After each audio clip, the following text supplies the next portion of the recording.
નમસ્કાર વિદ્યાર્થી મિત્રો, the HB Kakadiya group of schools Memnagar Gujarati મીડિયમના શિક્ષક હું બિનિતા મહેતા કમ્પ્યુટરમાં આગળની જાણકારી આપી રહી છું. વિદ્યાર્થી મિત્રો, જાવા ચાલુ કરી દીધું છે તમે અને તમને ઓપરેટર્સ ને બધું ફાવી ગયું છે. આજે મારે તમારી જોડે એક વાત શેર કરવી છે. વિદ્યાર્થી મિત્રો, હવે પ્રેક્ટિકલ પણ લેવાશે, થિયરી પણ, અને કઈ કઈ વસ્તુ 30% ગઈ છે એમાં મારે તમને પહેલું ચેપ્ટર પૂરેપૂરું, પણ હવે થિયરીમાં એના 12 માર્ક, પહેલા મેં 8 લખાવ્યા હતા, હવે નવી પેપર સ્કીમ પ્રમાણે 12 માર્ક છે પહેલા ચેપ્ટરના. જરા સુધારી દેશો વિદ્યાર્થી મિત્રો. કમ્પોઝરનો ઉપયોગ કરી એચટીએમએલ ફોર્મની રચના કરવી, કેટલા માર્કનું? 12 માર્ક થિયરી. હવે કેસ્કેડિંગ, સ્ટાઇલ શીટ અને જાવાસ્ક્રિપ્ટ એટલે પ્રકરણ 2, એ પણ 12 માર્કનું રાખ્યું છે વિદ્યાર્થી મિત્રો. 12 12 દુ 24 થિયરીની વાત કરું છું, 100 માર્ક થિયરીના બોર્ડમાં. ત્રીજો ચેપ્ટર કમ્પોઝરનો ઉપયોગ કરી સરળ વેબસાઇટની રચના, એ 10 માર્કનું. ઈ કોમર્સનો પરિચય 10 માર્ક. નવા માર્ક લખજો વિદ્યાર્થી મિત્રો, પહેલા જે હતા એ જૂના હતા, અત્યારનું જે છે 2020-21 પ્રમાણે. એમ કોમર્સનો પરિચય 5મું ચેપ્ટરના 7 જ માર્ક છે, 7 જ માર્ક. છઠ્ઠું ચેપ્ટર જાવા શરૂ થયું થિયરી, જેના 10 માર્ક છે. 7મું ચેપ્ટર 12 માર્ક. સો વિદ્યાર્થી મિત્રો, આપણે 7મા ચેપ્ટરમાં છે 12 માર્ક છે, બરોબર. હવે વિદ્યાર્થી મિત્રો, મારે તમારી જોડે આ વાત શેર કરવી છે કે મેં તમને બધા ઓપરેટર્સ ચલાવી દીધા. તમને યાદ આવે છે કયા કયા હતા? પહેલું કયું હતું? ચલો પહેલું આપણે કામ કરીએ છે, આ શોર્ટ હેન્ડ ઓપરેટર એ મેં પહેલા છેલ્લે ચલાવ્યા, બરોબર ને? તો આપણે પહેલેથી ચાલુ કરીએ. તમે નંબર આપ્યા હતા, છતાં હું રિવિઝનમાં કંઈક બતાવી દઉં. હા વિદ્યાર્થી મિત્રો, મને દેખાય છે એરિથમેટિક ઓપરેટર. તેને તમે ગુજરાતીમાં શું કહો છો? તમને ખ્યાલ આવે છે? તમારે 2 નામ યાદ રાખવાના છે, એરિથમેટિક અને અહીંયા તમને આ બહુ બતાવું છું, ગાણિતિક કે ગાણિતિક અંગણિતીય. તો અહીંયા અંગણિતીય ગાણિતિક લખેલું હતું ABCD માં, અને લોકો ગાણિતિક પ્રક્રિયક પર ટીક કરેલું. અંગણિતીય પ્રક્રિયક, એરિથમેટિક તો આવડે. પહેલો નંબર આપી દીધો છે અને તમને બધાને આવડે છે કે એના 5 ઓપરેટર છે, સરવાળો, બાદબાકી, ગુણાકાર, ભાગાકાર અને મોડ્યુલ્સ. બંને સંકાર્ય એક જ પ્રકારના ડેટા હોય તો આ પ્રકાર. અને તમને ખબર છે 9/2 આ બહુ પૂછાતો સવાલ. 4.5 કદી ના આવે પૂર્ણાંક જો ઇન્ટીજર કે બાઇટમાં, કાં તો શોર્ટમાં કાં તો લોંગમાં લખ્યું હોય તો 4 આવે એનો જવાબ, કદી 4.5 નહીં. 4.5 ક્યારે આવે? બંને અપૂર્ણાંક હોય તો. પણ મિશ્ર પ્રકારનો ડેટા તો મેં કહેલું હતું કે મોટી રેન્જને ડેટા પ્રકારમાં બદલી નાખવામાં આવે, નાની રેન્જને મોટીમાં. અને એ પરિવર્તનને મને આ વખતે બહુ જ લાગે છે પ્રમોશન. ટીક માર્ક કરેલી હતી, છતાં ફરીથી બોલી જાઉં છું, યાદ રાખવાના મુદ્દાઓ ખાસ જોઈ લેવાના. તમને 2 સ્ટ્રિંગને જોડવા એવું પૂછે, કાં તો 2 શાબ્દિક લખાણને જોડવા, કયા પ્રક્રિયક? તો પ્લસ. આપણે બધું જ કરેલું હતું. હવે બીજો પ્રક્રિયક મને દેખાય છે, મેં અહીંયા પણ ટીક માર્ક કરાવી હતી, ઇન્ક્રીમેન્ટ ડિક્રીમેન્ટ. 142માં પાને વૃદ્ધિ પ્રક્રિયક, હર્ષ પ્રક્રિયક. બાય ડિફોલ્ટ ચલમાં એક ઉમેરે અથવા એક બાદ કરે, સ્ટેન્ડ એલોન, અને એને કહેવાય છે એક પદી પ્રક્રિયક, એક પદી. અને હંમેશા કેવી રીતે લખાય? તો ચલની પાછળ અને ચલની આગળ. જ્યારે પાછળ લખવામાં આવે ત્યારે પોસ્ટ ઇન્ક્રીમેન્ટ, પોસ્ટ ડિક્રીમેન્ટ, ચોક્કસ. અને હંમેશા ત્યારે ચલની જૂની કિંમત વપરાય, ગણતરી વખતે જૂની કિંમત, ભલે ને એની વધી ગઈ હોય પણ ગણતરીમાં તો જૂની. જ્યારે પ્રી ઇન્ક્રીમેન્ટ, પ્રી ડિક્રીમેન્ટ હોય તો હંમેશા પહેલી કઈ બદલાયેલી કિંમત, વધારા ઘટાડો કરી દે અને બદલાયેલી કિંમત. તમને ખબર છે સ્ટેન્ડ એલોન સ્ટેટમેન્ટ, એક પદી પ્રક્રિયક, પ્લસ પ્લસ. ત્રીજો નંબર 3 આપ્યો તો તમે વિદ્યાર્થી મિત્રો, આવું રિવિઝન કરાવું છું, તુલનાત્મક કમ્પેરિઝન, સંબંધાત્મક રિલેશનલ. 4 નામ આવડી ગયા છે અને બધાને ખબર છે 6 પ્રક્રિયક. એના 6 પ્રક્રિયક તુલનાત્મકના કયા કયા? તો ડબલ, બરાબર, નોટ ઇક્વલ ટુ. જોજો વિદ્યાર્થી મિત્રો, પાછળ જો તમને એ તકલીફ ના પડે. લેસ ધેન, ગ્રેટર ધેન અને કોઈ પણ આંકડાકીય અને કેરેક્ટરમાં અને યુનિકોડ આંકડાકીય બુલિયન, હંમેશા એનો જવાબ બુલિયન મળે, ટ્રુ ફોલ્સ મેં ટીક માર્ક કરવાની કઈ છે વિદ્યાર્થી મિત્રો? 2-3 વખત જાવામાં મારો વિડિયો સાંભળો, મારો વિડિયો સાંભળજો 2-3 વખત. Is that clear? તો તમને આવડી જશે. હવે તો પ્રેક્ટિકલ આપણે જ્યારે તમારું સંમતિ પત્રક આવશે ને જો બોલાવવામાં આવશે તો તમારે પ્રેક્ટિકલ કરવા આવવું જ પડશે અને ત્યારે હું બધું જ બતાવી દઈશ. પ્રેક્ટિકલ કરાવીશ તો તમને વાંધો નહીં આવે.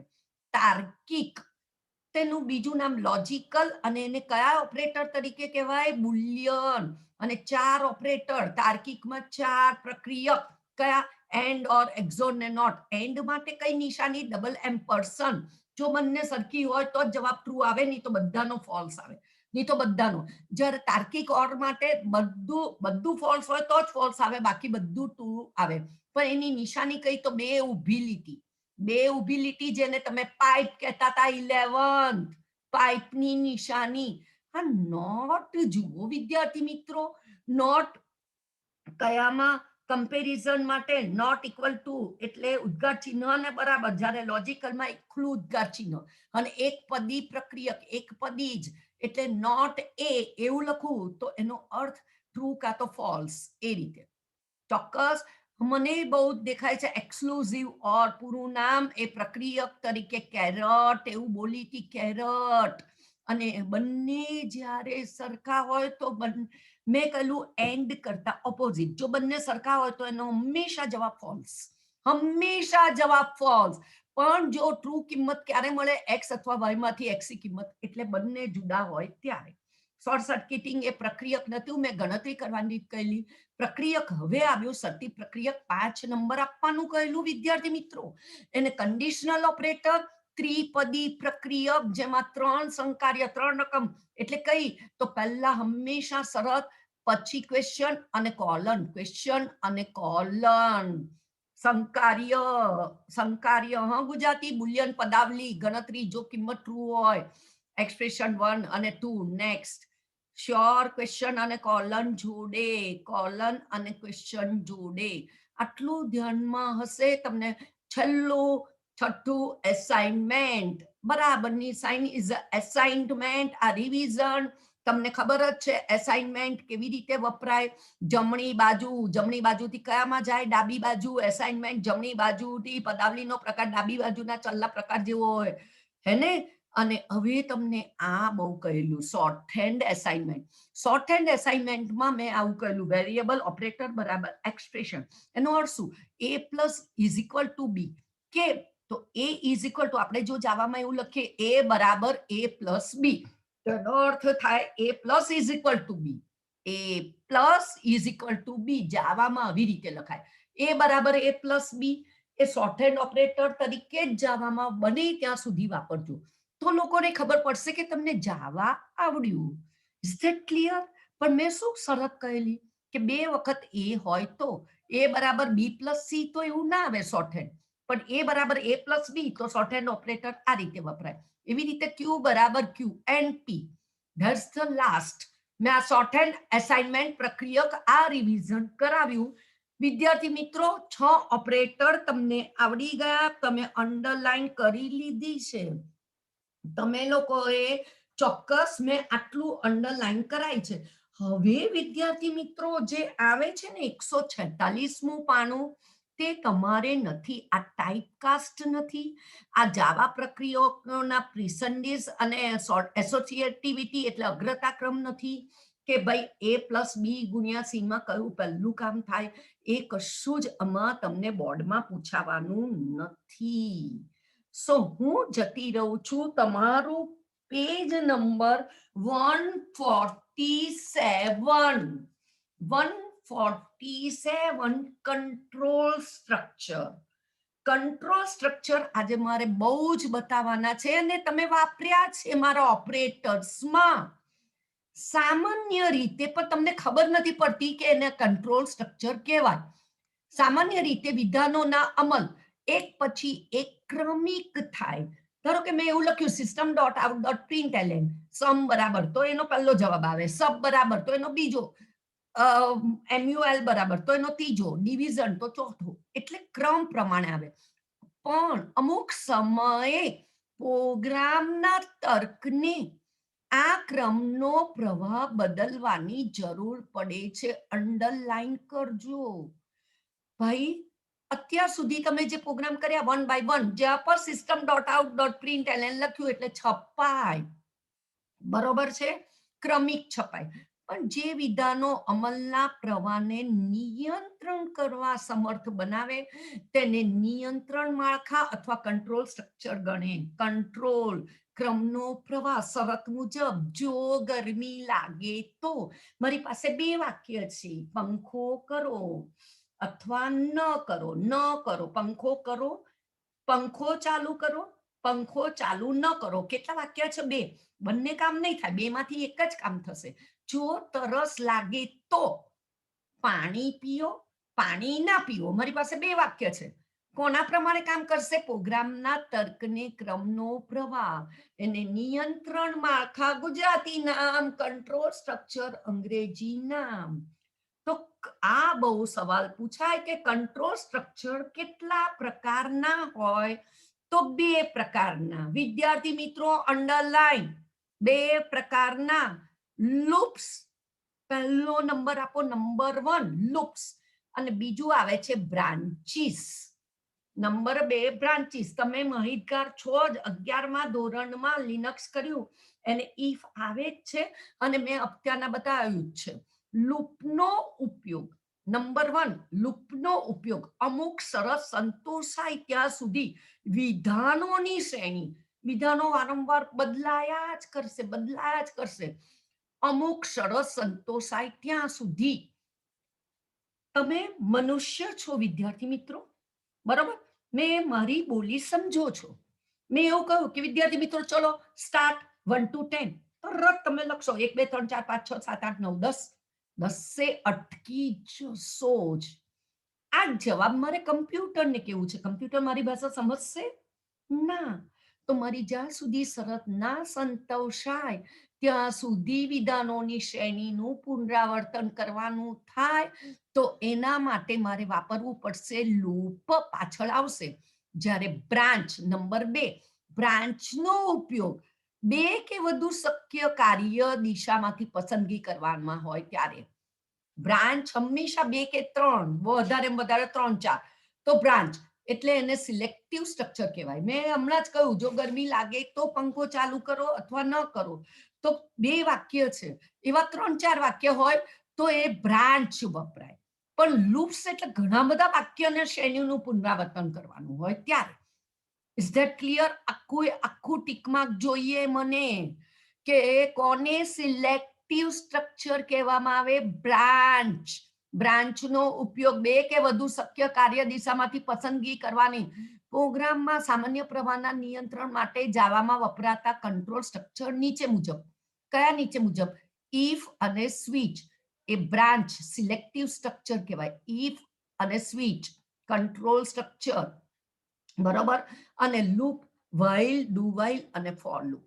બરોબર છે? ચોક્કસ. અગેન આઈ રિપીટ, લખી કાઢો. સિલેક્ટિવ સ્ટ્રક્ચર તરીકે બે જ વિધાન. કયા? પ્રોગ્રામમાં સામાન્ય પ્રવાહના નિયંત્રણ વપરાતા કંટ્રોલ સ્ટ્રક્ચર ઇફ અને સ્વિચ, એ કોને કહેવાય? સિલેક્ટિવ સ્ટ્રક્ચર અથવા બ્રાન્ચ. અને લૂપ માટે કયા કયા? while number 1, number 2 do while, number 3 for. આગળ આવશે. અને આ બધા માળખા એ એક વિધાન કે વિધાનોનો બ્લોક હોઈ શકે.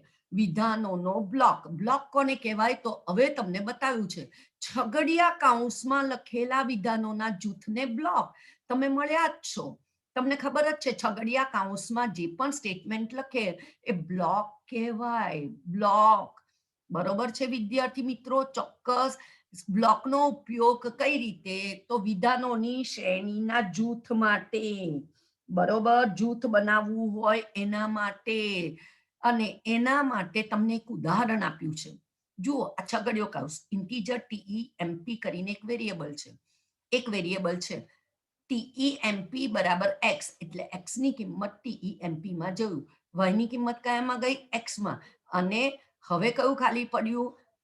કયું ખાલી પડ્યું? y ની કિંમત x માં ગઈ, y ખાલી પડ્યો, તો TEMP ની કિંમત જે પણ હોય એ y. તમને ખ્યાલ છે? આ વસ્તુ સ્વેપ કરેલી કહેવાય. સ્વેપ એટલે અદલા બદલી. ધારો કે મેં x ની કિંમત 10 લીધી અને y ની કિંમત 5. x ની કિંમત 10 લીધી, y ની કિંમત 5. મેં ત્રીજો વેરિયેબલ લીધો TEMP કરીને. કોઈ બી નામ આપી શકો છો વેરિયેબલનું, બરોબર છે? Integer x. હું આ બતાવું છું વિદ્યાર્થી મિત્રો, તમારી પાસે આનો એક પ્રોગ્રામ હું કરીને બતાવું કે બ્લોક કોને કહેવાય એ તમને તરત ખબર પડી જશે. મેં શું કહ્યું? ખાલી એક ઉદાહરણનો તમને એક પ્રોગ્રામ બતાવી દઉં, ચલો ને. એટલે તમને સરસ રીતે ખબર પડે કે મેડમ કોને બ્લોક કહેવાય.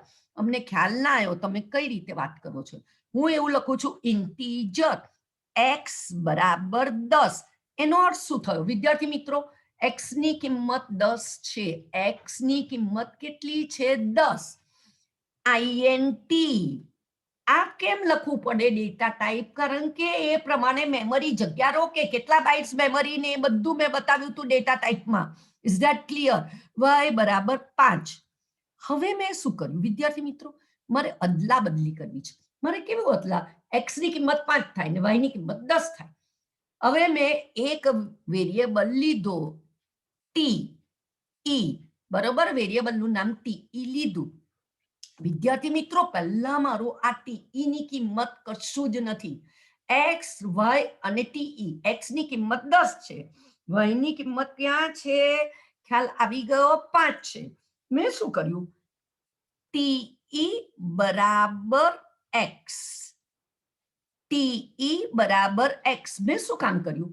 x ની જે પણ કિંમત છે એ TE માં જતી રહી, બરોબર? હવે શું ખાલી પડ્યું? x ખાલી પડ્યો. તો x બરાબર y, એટલે y ની કિંમત કયામાં જતી રહી? x માં. y ની કિંમત 5 હતી, એટલે 10 કિંમત TE માં જતી રહી, 5 કિંમત x માં જતી રહી. સો x બરાબર 5 તો થઈ ગયું. હવે શું ખાલી પડ્યું? હવે ખાલી y પડ્યો. તો y બરાબર TE સેમીકોલન. હવે મારે છાપવું છે કે ભાઈ થયું કે નહીં.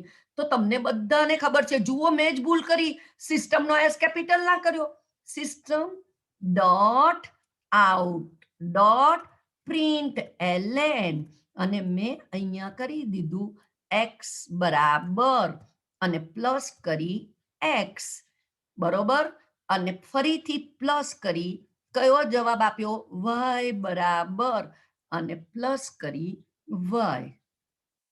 ઓકે, તમને પહેલા જૂની કિંમત બી કરવી હોય તો હું કોપી પેસ્ટ કરીને આપું. કોપી પેસ્ટ કરીને આપું. અહીંયા કંટ્રોલ C. પહેલા આટલું લખ્યા પછી હું આ કરી દઉં છું. તો વિદ્યાર્થી મિત્રો, પહેલા અહીંયા છપાઈ જશે જૂની કિંમત x બરાબર 10 ને.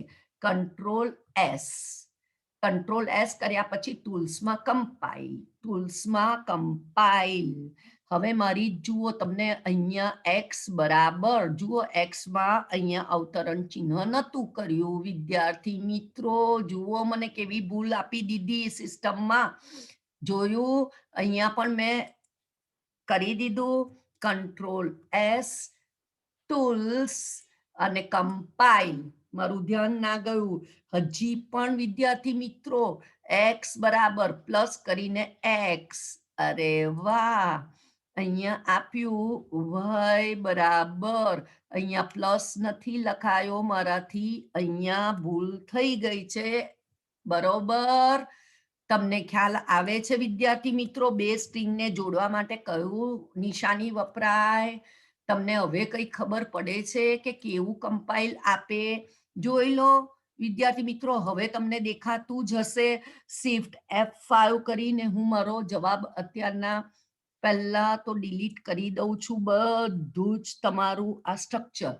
હવે અહીંયા હું એક્ઝિટ કોડ 0 આવ્યો છે, તમને દેખાઈ ગયું? આ એક્ઝિટ કોડ 0 દેખાઈ ગયું. હવે ટૂલ્સમાં જઈશ અને ગો કરીશ અથવા F5. જોઈ લો, x બરાબર 10, પહેલી કિંમત x ની 10 હતી અને y બરાબર 5 હતી. હવે શું થઈ ગયું? x બરાબર 5 ને y બરાબર 10. Is that clear? બ્લોક 6 ઘડિયા કૌંસમાં લખેલી વસ્તુને બ્લોક કહેવાય. હું અને છગડિયા કૌંસમાં લખું તોય ચાલે, ન લખું તોય ચાલે. હું તમને બતાવું છું વિદ્યાર્થી મિત્રો. બરોબર, આ છગડીયો કૌંસ કાઢ્યો અને અહીંયા હું એને બતાવી દઉં છું બ્લોક. કંટ્રોલ એસ કર્યું, ટૂલ્સ, કમ્પાઇલ અને ટૂલ્સ ગો. બ્લોક કોને કહેવાય ખબર પડી ગઈ? આ વસ્તુ બ્લોક કહેવાય. બ્લોક એટલે તમે આ વસ્તુ કઈ રીતે લખી એ ચાલ્યું. લખો તોય ચાલે, ન લખો તોય ચાલે, પણ બ્લોકમાં લખો એટલે તમે વાક્યને આ રીતે બતાવો છો. વિદ્યાર્થી મિત્રો, તમને કંટ્રોલ સ્ટ્રક્ચર ખબર પડી, બ્લોક ખબર પડી. હા, બ્લોક કેમ બતાવું છું તમને ખ્યાલ આવે એટલે. બ્લોકમાં એટલા માટે બતાવું છું તમને બે પ્રકારનું બતાવ્યું છે. ચલ ઘોષિત કરેલા એ હું તમને હવે અહીંયા પહેલા બતાવી દઉં એટલે આ પ્રોગ્રામ કરું છું. આ તમને આવડી ગયો બરોબર. મેં જુદું કર્યું. જ્યારે આપણે કોઈ બ્લોકની અંદર ચલ ઘોષિત કરીએ ત્યારે તે ચલ બ્લોકમાં લોકલ, સ્થાનિક, લોકલ, તે બ્લોકની બહાર તેનું અસ્તિત્વ રહેતું નથી. બ્લોકની બહાર બિલકુલ નહીં. આપણે જે બ્લોકની અંદર ચલ ઘોષિત કરેલા હોય તે બ્લોકની બહાર સંપૂર્ણપણે ન મેળવી શકાય. બરોબર, હું કંઈક બતાવું તેને સ્થાનિક, સ્થાનિક, સ્થાનિક. અને આપણે બ્લોકની બહાર કર્યા હોય એટલે કેવી રીતે? આપણે જે બ્લોકની અંદર ઘોષિત કરેલા હોય બ્લોકની બહાર તે સંપૂર્ણપણે ન મેળવી શકાય તેવા અને અદ્રશ્ય રહે ત્યારે કિંમત રાખવા મેમરી. એટલે શું? તો હવે હું તમને કંઈક બતાવું છું. જોશો કે કોને સ્થાનિક અને કોને બિન સ્થાનિક કહેવાય. આપણે કંઈક કામ કરીએ. તમને અહીંયા બતાવ્યું છે, તમને કંઈ ખબર નહીં પડે છતાં પણ બતાવું. જો x બરાબર 10, y બરાબર 50. અહીંયા બતાવી દીધું છે. એક્સ કોના પહેલા? બ્લોક પહેલા ડિક્લેર કર્યો છે. બ્લોક એટલે બિન સ્થાનિક કહેવાય. બિન સ્થાનિક એટલે હું જેટલા બ્લોકમાં એક્સની કિંમત 10 ને 10 જ રહે, વાયની કિંમત બદલાતી રહે. પણ જો હું અહીંયા એક્સની કિંમત 30 કરું તો મને એરર આપે. કેમ? કારણ કે એક્સ તો બંને બ્લોકમાં 10 જ રહેશે. હું તમને કંઈક અહીંયા બતાવું એટલે તમને ખબર પડશે. જો આ બ્લોક પહેલા મેં ડિક્લેર કરેલા ચલ એને બિન સ્થાનિક કહેવાય. બિન સ્થાનિક. હવે જોજો, મેં અહીંયા આપણે આ ભૂસી કાઢીએ છીએ, કશું અહીંયા કરવું નથી. અહીંયા મારે આ ઇન્ટીજર y બરાબર 5 એ કાઢી કાઢું છું અને આ ઇન્ટીજર x એ પણ ડિલીટ કરું છું. તમારું આ પણ ડિલીટ કરું છું. જોઈ લેજો વિદ્યાર્થી મિત્રો. ઓકે, અહીંયા કશું જ નથી કરતી, છોડી દઉં છું. બરોબર, આ ડિલીટ. હવે મેં એવું લખ્યું, આ ઇન્ટીજર x બરાબર 10 સેમીકોલન કર્યું. પછી મેં એક બ્લોક કર્યો છે. બ્લોક. ઓકે, એમાં હું એવું લખું છું ઇન્ટીજર y બરાબર 20 સેમીકોલન. હવે હું આપું છું system dot out dot print ln. અહીંયા આપું x બરાબર પ્લસ કરી x સેમીકોલન. અને હવે y ની કિંમત પણ છાપવી છે એટલે હું કશું જ નહીં કરું. Control C. હું જાવામાં કદી બહુ વધારે લખ્યું જ નથી. કંટ્રોલ વી અને એન્ટર આપી છગડીયો કૌંસ પૂરો. Is that clear? ચોક્કસ. હવે શું થશે? તમે અહીંયા કંટ્રોલ એસ આપો છો, અહીંયા કરો છો ટૂલ્સ, કમ્પાઇલ, જોઈ લો એક્ઝિટ કોડ અને ટૂલ્સ ગો. તમને શું બતાવી? x ની કિંમત 10 અને y ની કિંમત પણ 10. કેમ? કારણ કે બંનેની કિંમત મેં સોરી x બરાબર 10. અરે સોરી અહીંયા y, આ y અને અહીંયા પણ કયું છાપીએ છે આપણે? y. Control S, tools, compile અને ટૂલ્સ ગો. બરોબર વિદ્યાર્થી મિત્રો, આ બ્લોકમાં મેં વય છાપ્યો છે ને એને સ્થાનિક કહેવાય. સ્થાનિક એટલે બ્લોક પૂરતો જ વયની કિંમત 20 રહેશે. બીજા બ્લોકમાં હું વયની કિંમત બદલી લઉં છું. જુઓ, હું તમને કંઈક કરું છું. Control C, enter, control V. અહીંયા જોઈ લેજો વિદ્યાર્થી મિત્રો, મેં વાયની કિંમત 25 કરી છે. કંટ્રોલ એસ, બરોબર વિદ્યાર્થી મિત્રો, કંટ્રોલ એસ કરી દીધો છે. કમ્પાઇલ કરું છું હું. ટૂલ્સ, કમ્પાઇલ અને ટૂલ્સ ગો. સો હવે તમને ખબર પડી કે બ્લોકમાં છગડિયા કૌંસમાં જે પણ ડિક્લેર કરેલા વેરિયેબલને સ્થાનિક કહેવાય, અને છગડિયા કૌંસની બહાર જે પણ ડિક્લેર કર્યો છે ને બિન સ્થાનિક, ગ્લોબલ, એ બધા બ્લોકમાં એને એ ચાલે. પણ જો હું હવે અહીંયા એવું લખું ઇન્ટીજર x બરાબર 30, તો મને એરર આપે. કેમ? કારણ કે x તો બંને બ્લોકમાં 10 જ રહે. તમે કેમ એક બ્લોકમાં ચેન્જ કરો છો? ગ્લોબલ વેરિયેબલ છે, ગ્લોબલ, બિન સ્થાનિક. સો એ મને અહીંયા તમને બતાવું છું, એરર આપશે. Is that clear? ચોક્કસ. તે વસ્તુ મેં તમને અહીંયા બતાવી. સ્થાનિક, સ્થાનિક એટલે તમને અહીંયા ખ્યાલ આવી ગયો કઈ રીતે. તો અહીંયા બતાવ્યું છે તમને કે બ્લોકની અંદર, બરોબર, એનો સ્કોપ, કાર્યક્ષેત્રની મર્યાદા, બરોબર, મર્યાદિત કરી દીધો. મેઇન મેથડની અંદર એક્સ નો ક્લોપ, એને અહીંયા બ્લોક લખ્યું છે BK1 કરીને, અહીંયા કોલન આપ્યું છે. આપણે કઈ લખવાની જરૂર નથી, છગડીયો કાઉન્સ લખ્યું છે, અને અહીંયા એને સુધારીને ભૂલ બતાવી દીધી છે તમને. તો તમે અહીંયા ટીક માર્ક કર્યું છે 148, 149 માં આકૃતિ 7.11 સુધી કરી કાઢ્યું છે વિદ્યાર્થી મિત્રો. બરોબર, આનાથી વધારે કશું જ નહીં. બસ આજે આટલું જ બતાવવું છે વિદ્યાર્થી મિત્રોને. મને ખ્યાલ આવી ગયો કે તમને કઈ વસ્તુ ખબર પડી, કયું નહીં. એ બધું જય HBK, stay safe, stay home. હજી આપણે થોડું કેર રાખજો વિદ્યાર્થી મિત્રો.